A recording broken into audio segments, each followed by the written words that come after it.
When performing a coolant flush and fill, make sure you are working on a cold and depressurized system. Also make sure that you collect the old coolant and dispose of it in accordance with the regulations in your area. Do not pour it into the ground or down a drain or sewer. With the system cold, begin by opening the cap on the reservoir. This will help with the draining. To help with draining, filling, and bleeding, open the bleeder valve on the airbox, red arrow.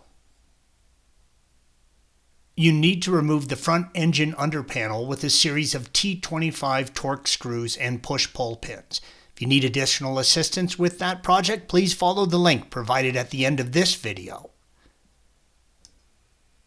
Place a large enough bucket under the front left. Locate the drain plug, red arrow. Newer hoses might have a peacock valve. Use a screwdriver and open the drain valve.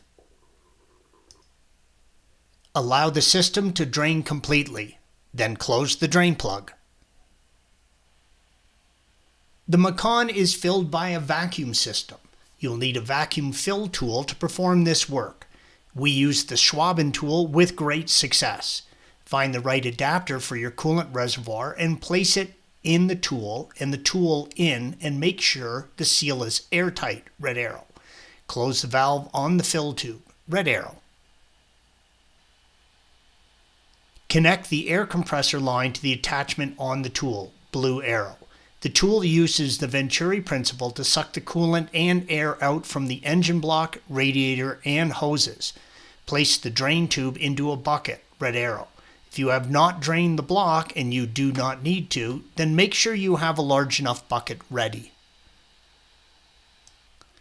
Place your coolant and distilled water into a large bucket. You should have at least 4 gallons.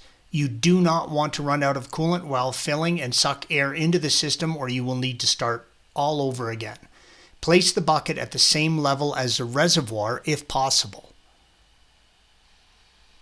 Run your compressor to around 45 pounds and then open both drain valves on the tool, red arrows. Be prepared for any coolant left in the engine block, thermostat, or lines to drain out. It is expected to see the radiator lines collapse while doing this.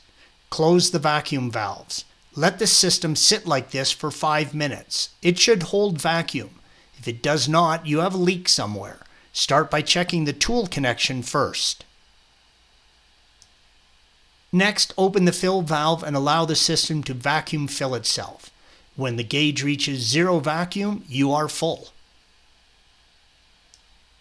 It should fill itself to the proper level, red arrow. If you close the bleed valve, open it and run the motor up to temperature. Add or subtract coolant as needed once the engine has cooled down. Close the bleed valve and reinstall the reservoir cap. Thanks for watching. Be sure to subscribe to our channel and check out another video in this series.